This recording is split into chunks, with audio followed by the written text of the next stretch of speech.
E sobre a Bíblia e Deus, eu queria entender a tua visão sobre Deus. Deus é o universo, ou porque eu tenho a visão de Deus, eu acho que é meio particular minha, que pelo que eu entendi, pensando com a minha cabeça, que Deus é o meu potencial, é o meu máximo, quando eu estiver agindo no mundo da melhor maneira possível, com o talento no 100% e vai estar tudo tão perfeito, vai estar tudo... Perfeito não, mas vai estar tudo tão sincronizado e as ações vão estar todas suaves e certeiras, aí eu encontrei Deus. Uhum. Faz algum sentido essa minha ideia? Bom, não é um conceito errado, né? Eu não posso apontar certo e errado. Eu entendo assim, nem sempre Deus vai estar presente quando as coisas estão dando certo. Deus normalmente ele está presente quando as coisas dão errado. Né? Normalmente Deus está ali, né? Esse é um milagre de Deus, né? Quando está tudo dando errado, de repente você agora não tem saída e uma porta se abre, né? Então esse Deus ele transcende o nosso talento, a nossa capacidade natural de enfrentar situações do nosso cotidiano. Se eu pensar um exemplo bíblico, tá? Pegar Paulo, que é uma grande referência que nós temos, fez as epístolas paulinas e tudo mais, ele só se lascou. Quando ele perseguia os cristãos, ele estava de boa, ele era fariseu. Ele tinha um cargo de prestígio na sociedade da época. Quando ele se converte ao cristianismo, né, aceita Jesus, ele passa a pregar os valores de Cristo, ele passa a ser perseguido. Ele foi apedrejado, sofreu naufrágio, foi preso, apanhou com vara. Quer dizer, o cara só se estrepou, passou fome, passou frio. Aí você olha para esse quadro, caramba, né? Mas em momento algum ele desistiu. Ele falou, olha, nada vai me separar do amor de Deus. Então isso é um patamar de fé, assim, que é meu alvo de vida, né? Que independente do que aconteça, nada vai me separar desse amor. Esse amor é muito forte. É um amor de pai e filho, né?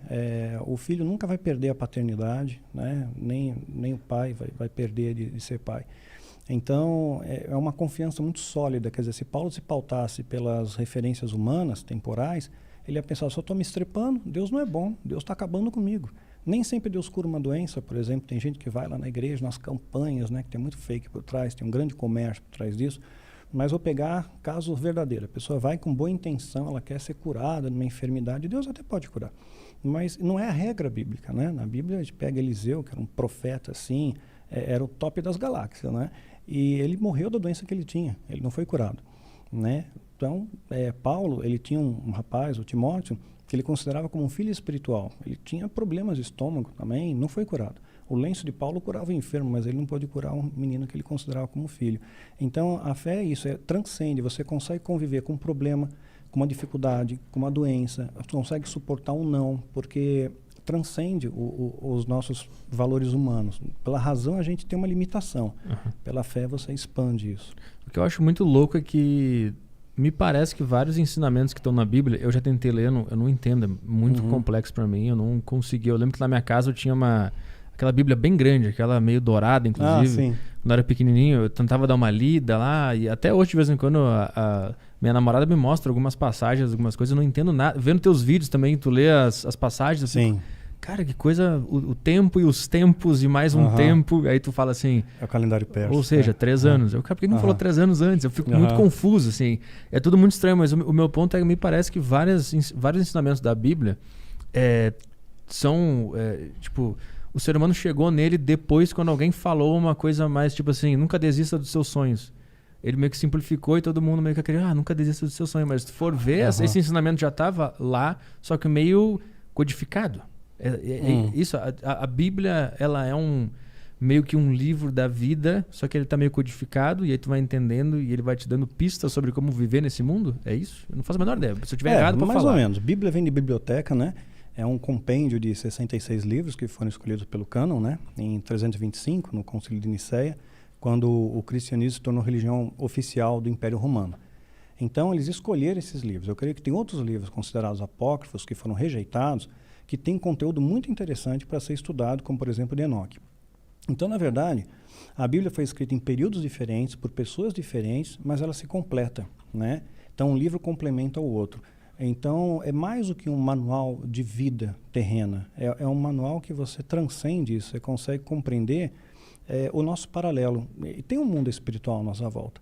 né? Esse mundo espiritual ele é muito real, né? Eu já provei isso e talvez você tenha provado, nem tem ideia disso. A gente prova com coisas assim, puxa, como é que de repente você tem, parece um pressentimento e aquilo acontece, né? Você está pensando numa música e alguém vem cantarola para você, ou de repente você está cabisbaixo naquele dia e você, sei lá, abriu um livro qualquer e de repente aquele ensinamento do livro trouxe uma reflexão para você. Quer dizer, Deus ele usa múltiplas maneiras de poder te alcançar, né? Ele está sempre por perto. E a Bíblia, na verdade, é um manual central, é a espinha dorsal, né? E o resto ao nosso redor deriva disso, né? Contemplar a complexidade da natureza. Você não pode dizer que isso foi feito por acaso. A complexidade do ser humano. Minha esposa é médica. Se você pegar, estudar pensar, a mitocôndria, uma porcaria lá, pô, é um negócio mó complexo para você entender, né? Você vê o universo, as galáxias, né? E pegar a sequência Fibonacci, não sei se você ouviu falar disso. Não. É uma sequência numérica feita por matemáticos, descoberta por matemáticos, é um padrão, é conhecido também como sequência padrão áureo, numeração áurea, PHI, que é diferente do pi, é PHI. Esse padrão, né, de proporções matemáticas está em toda a natureza, você acha em qualquer lugar. Está no espiral, o espiral da galáxia é igual ao do Sol digital, que é igual ao que está no tronco da árvore, tudo se relaciona. Meu. Eu acho que tem uma série na Netflix que é o Código Secreto, alguma coisa assim, que ele mostra, no caso dessa série, ele mostra que o pi está em todos os lugares do mundo. Isso, acho que é o PHI, deve ser. O pi usa muitas coisas também, mas esse PHI, que é a proporção áurea, chamam também número divino, isso vai estar em qualquer lugar. Está na folha, está na planta, está na casca do caracol, está no pinheiro, está em tudo quanto está na asa da libélula. É um padrão matemático, quando você olha, caramba, está em todo lugar. E é exatamente a mesma proporção. Isso não é por acaso. Isso seria a marca de Deus? Ou exatamente. Eles costumam dizer que é uma espécie do DNA de Deus, a assinatura de Deus na sua criação. Está em tudo quanto é lugar. E os livros da Bíblia, bom, o pessoal escreveu isso no passado, né? É muito antigo, então eles não tinham, eu acho, não sei como. Acho que essa é a minha questão. Como é que eles tinham tanto conhecimento, como é que eles entendiam tanto da vida para escrever esses livros que até hoje a gente descobre coisas neles? Como é que eles... havia algumas pessoas que Deus escolheu, quer dizer, não foi todo mundo, qualquer um que escreveu, mas algumas pessoas que Deus escolheu, e a Bíblia foi escrita por homens, mas foi inspirada pelo Espírito Santo. Por isso que ela contém falhas, né? Existem falhas periféricas na Bíblia, e essa falha que faz com que alcance as pessoas. Então, por exemplo, tem um evangelista que fala que Jesus curou 2 cegos, aí outro evangelista, não, curou um só. Aí você vai dizer, poxa, tem uma falha. Quer dizer, ela não foi editada. Alguém poderia refinar isso daí, vamos ajustar para ninguém falar nada. E deixaram. E assim como esse, tem outros pequenos erros periféricos também, até de cronologia e tudo mais. Mas essa imperfeição alcança o homem que é imperfeito. Você vai ver numa prisão, a Bíblia transforma o preso. O preso é transformado com a Bíblia. Se você der para o cara um Machado de Assis, né, uma Clarice Lispector, né, ele não vai ser transformado com aquilo. Né? O Monteiro Lobato, ele vai ler, não vai ser transformado. A Bíblia, essa imperfeição dela, periférica, se aproxima do homem que também é imperfeito e transforma as vidas. E transforma até o dia de hoje. Quer dizer, tem alguma coisa a mais. Né? O cristianismo é uma das maiores religiões do planeta. Né? Então, não é tanta gente assim que está enganado. Né? E mesmo porque a manifestação de Deus, ela se apresenta de múltiplas maneiras. A gente engessa, normalmente o cristão, especialmente o evangélico, engessa dizendo que não, tem que aceitar Jesus. Se não aceitar Jesus, você está lascado. Que a Bíblia diz mesmo.